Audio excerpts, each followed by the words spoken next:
Comment méditer la parole? C'est une question que vous me posez assez souvent. Alors, comment on fait pour méditer la Bible? On commence par quoi? Je vous remercie parce que nous sommes très prochainement à 100 000 abonnés. On voit vraiment le nombre augmenter. J'aimerais vous remercier. Nous sommes bientôt à 200 000 sur Instagram, plus de 200 000 également sur Facebook. C'est juste incroyable. Donc, nous sommes une grande équipe, une grande famille en Christ. Et j'aimerais juste vous remercier. Je ne l'ai jamais fait. Mais je pense que c'est le moment, donc merci, ça donne beaucoup de force. Alors au travers de cette vidéo, je ne vais pas vous expliquer par quoi commencer. Je peux peut-être vous l'expliquer en une minute.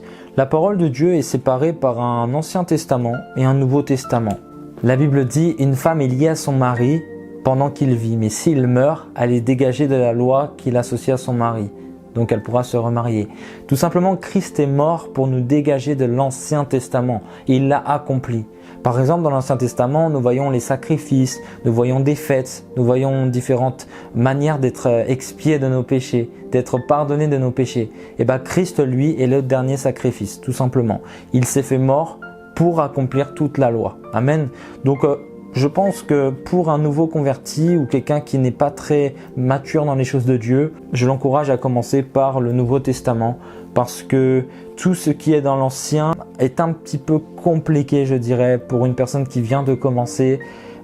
Si tu lis les histoires de tabernacle, l'expiation des péchés dans Lévitique 14, la sortie d'Égypte de Moïse, ça peut paraître bien, mais tu ne pourras peut-être pas voir l'aspect spirituel et qui te concerne en fait en lisant. Donc pour moi, c'est vraiment important de commencer par l'évangile, ensuite de continuer par Actes des Apôtres, ensuite de demander à ce que le Saint-Esprit puisse t'enseigner les Écritures afin que tu puisses en fait comprendre dans l'Ancien Testament en quoi Christ a accompli la loi, en quoi Christ, parce que Christ est dans l'Ancien Testament. Tout l'Ancien Testament ne parle que de Jésus. Ça, c'est vraiment important. Jésus est venu accomplir tous les commandements, toutes les prophéties, tous les sacrifices, toutes les fêtes, tout est dans le nom de Jésus. Avant, les Juifs invoquaient le nom du Seigneur avec plus de 200 noms. C'était genre Jéhovah Rapha, le Dieu qui guérit, Jéhovah Jireh, le Dieu qui pourvoit, Jéhovah Nissi. Et ils avaient tellement de noms, Adonai, El Shaddai, Yahweh. Ils s'adressaient à Dieu pour chaque situation. Par exemple, s'il fallait guérir quelqu'un ou prier pour une guérison, il fallait invoquer le nom de Dieu qui correspondait. Donc c'était un peu compliqué. Mais maintenant, la Bible déclare que Jésus a reçu le nom au-dessus de tous les noms. Donc ça veut dire que tous les noms de Dieu sont dans le nom de Jésus. Si tu invoques le nom de Jésus, tous les noms de Dieu qu'il y a dans l'Ancienne Alliance seront invoqués. Et ça, c'est trop fort. C'est pour ça que pour moi, il faut d'abord connaître Jésus pour pouvoir connaître toute la Bible. Je pense que c'est ce qu'il y a de plus intéressant. Souvent, les gens commencent par lire Genèse et puis après ils sont découragés, ils vont un peu dans Exode, ils laissent tomber. Non, commence par Jean. Commence par Jean, commence par Matthieu, commence par Luc ou Marc. Et en fait, c'est tout simplement simple de commencer par là parce que tu verras des personnes qui ont côtoyé Jésus et qu'est-ce qu'ils ont vu de Jésus, qu'est-ce qu'ils ont vécu avec Jésus, qu'est-ce que Jésus a dit d'ailleurs. Mais qu'est-ce qu'il a enseigné Jésus? On parle beaucoup de Jésus, mais qu'est-ce qu'il a dit? C'est dans les évangiles que tu vas voir ça. Ensuite, voilà, il y a Romains qui va être très doctrinal. Romains va nous montrer en quoi Jésus a accompli l'Ancien Testament et la loi. C'est très fort. 1 Corinthiens, 2 Corinthiens, Galates, Éphésiens, tous ces livres-là seront des épîtres de l'apôtre Paul qui viendra tout simplement s'adresser à certains qui sont chrétiens, à certains qui sont idolâtres, à certains qui se mélangent. Et ce sera juste incroyable parce qu'en fait, les épîtres de Paul viennent un peu rééquilibrer et ça, j'aime beaucoup. Mais bon, c'est pas le sujet de la vidéo. J'aimerais aujourd'hui vous expliquer comment moi je médite. Alors, il y a quelques temps, j'étais en prière et j'entends le Seigneur me dire « Trouve mon avènement dans Romains 6 ». Bon, pour ceux qui n'ont pas compris, c'est « Cherche dans Romains 6 en quoi ça parle du retour de Christ ». Alors moi, je lis, je vois pas en fait. Je lis, je trouve pas. Alors je prie, je dis « Saint-Esprit, révèle-moi, Saint-Esprit, révèle-moi » et je trouve pas. Et puis je continue et là, je dis la vérité, j'ai dû passer 2 heures sur Romains 6. En fait, je checkais. Alors, ce que je me suis mis à faire, c'est que je me suis mis à essayer de comprendre chaque verset. Qu'est-ce que veut dire chaque verset? Du coup, il y a des versets qui sont très explicites, il y en a qui le sont moins.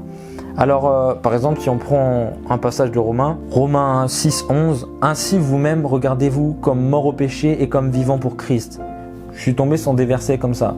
Alors donc j'ai commencé à surligner. Bon, moi je colorie parce que je trouve que les stabilos ça passe à travers les pages, j'aime pas. Du coup je colorie comme vous pouvez voir. Je vous montrerai encore cela. Et je me mets à surligner en fait tout ce qui me touche un peu. Tu vois, tout ce qui me touche, je le surligne. Alors je le lis en entier, Romains 6, et je surligne juste un peu les punchlines, ce qui me touche un peu. Donc en tout, j'avais surligné 1, 2, 3, 4, 5, 6, 7, 8, 9, 10, 11 versets dans Romains 6. Du coup, je me suis mis à relire ce que j'avais surligné. Et je me suis dit, est-ce que je pourrais pas tout simplement résumer ce que j'ai surligné? Alors je me suis mis à résumer. Alors, ce que je t'encourage à faire, tu lis un passage, tu surlignes ce qui te touche et tu résumes ce que tu as surligné. Alors je me suis mis à résumer tout ce que j'avais lu, je me suis mis à le rendre encore plus simple. Prenons quelques exemples. Verset 11 nous dira « Regardez-vous comme mort au péché et comme vivant pour Christ. » Moi j'ai écrit « Celui qui est mort au péché est vivant pour Christ. » Tout simplement. J'ai surligné le verset 13. Le verset 13 nous dit « Ne livrez pas vos membres au péché comme des instruments d'iniquité, mais donnez-vous vous-même à Dieu comme étant vivants de mort que vous étiez, et offrez à Dieu vos membres comme des instruments de justice. » Ça peut paraître compliqué. Moi, j'ai résumé « Celui qui a soif de justice démontre qu'il a quitté la mort. » Tu vois, je me suis mis à résumer tout ça.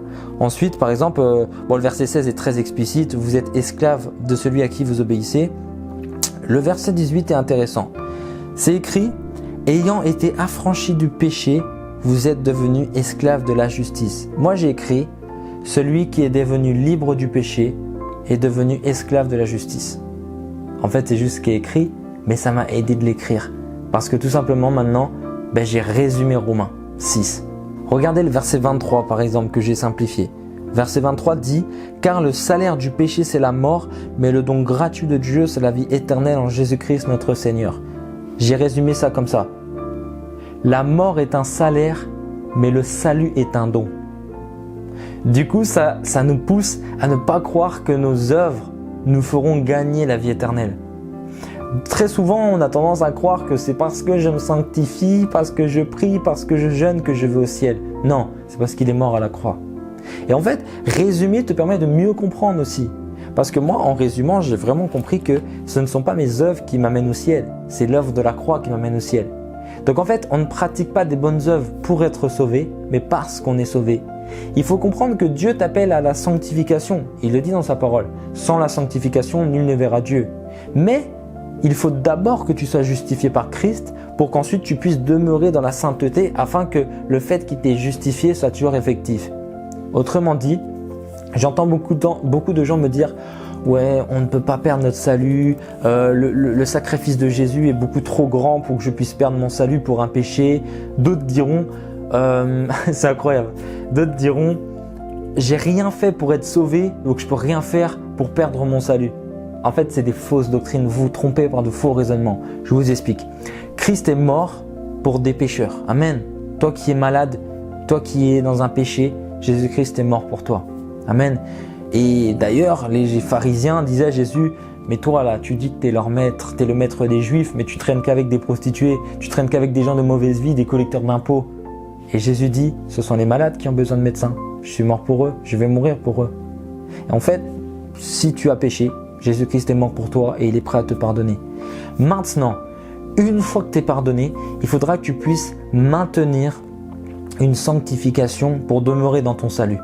Mais ce n'est pas tes œuvres qui te sauvent, mais l'œuvre de la croix. Maintenant, il faudra que tu restes dans ton salut. En gros, Dieu te sauve et te justifie en position. Maintenant, il faudra que tu sois justifié en actes. Et tes actes, ce sera lié à ta position. En fait, parce que tu seras sauvé, tu devras rester dans ton salut. C'est juste ça. Alors, pour revenir maintenant à la méditation, comment moi je médite? Tout simplement, je lis un passage, je surligne ce qui me touche et je viens simplifier ce que j'ai surligné. C'est cool, non? Maintenant, il y a quelque chose que je dois vous témoigner. Avant, j'avais beau lire et méditer, je ne comprenais rien du tout. C'était trop compliqué. Alors, ce que je me suis mis à faire, je suis tombé sur une pensée du jour du pasteur Michael Lebeau et il disait « Il faut que tu demandes au Saint-Esprit de te révéler les Écritures ». Alors j'ai fait cette prière, tout bêtement, j'étais même au travail quand je l'ai faite.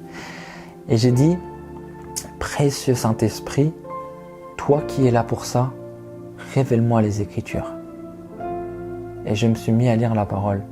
Et j'ai eu un esprit de révélation tellement fort, écoutez-moi, que je me suis mis à méditer de Matthieu 1 à Matthieu 28 en une journée. J'ai médité les 28 chapitres de Matthieu en une journée. Parce que j'avais eu un esprit de révélation, une soif des Écritures. Et aujourd'hui, je vais prier que tu reçoives cette soif des Écritures, que tu reçoives cet amour de lire la parole. En fait, c'est incroyable.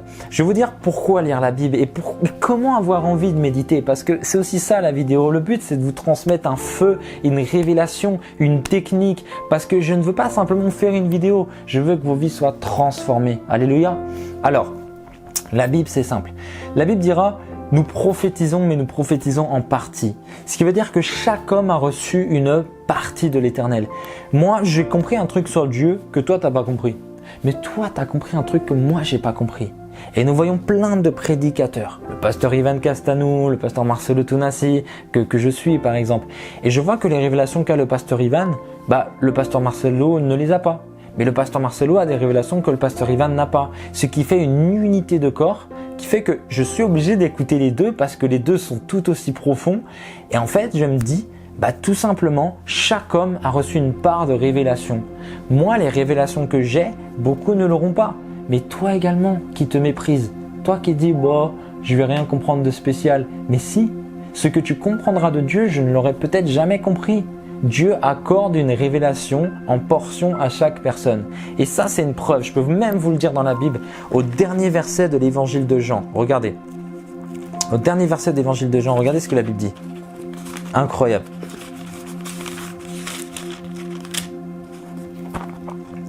Jésus a fait encore beaucoup d'autres choses. Si on les écrivait en détail, notez bien détail, je ne pense pas que le monde même pourrait contenir les livres qu'on écrirait.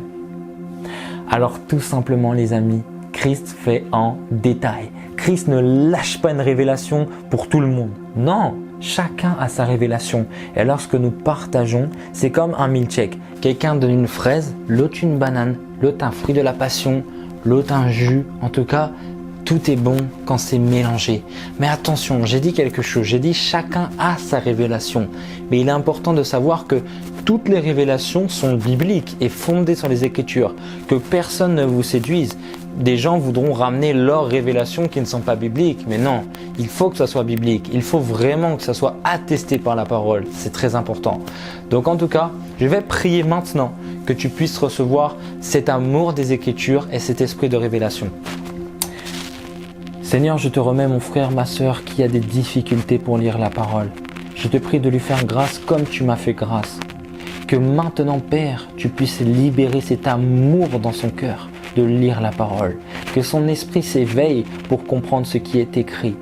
Seigneur, merci parce que sans ta parole, nous sommes sans repère. Mais tu viens aujourd'hui équiper mon frère, ma sœur d'un amour, Papa, des fondations bibliques.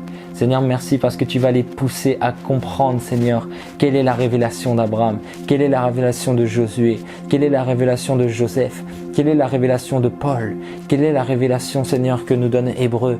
Père, merci parce que chaque personne, Papa, qui regarde cette vidéo va être enflammée pour essayer de comprendre les révélations bibliques. Merci parce que tu lèves une armée au nom de Jésus. Amen.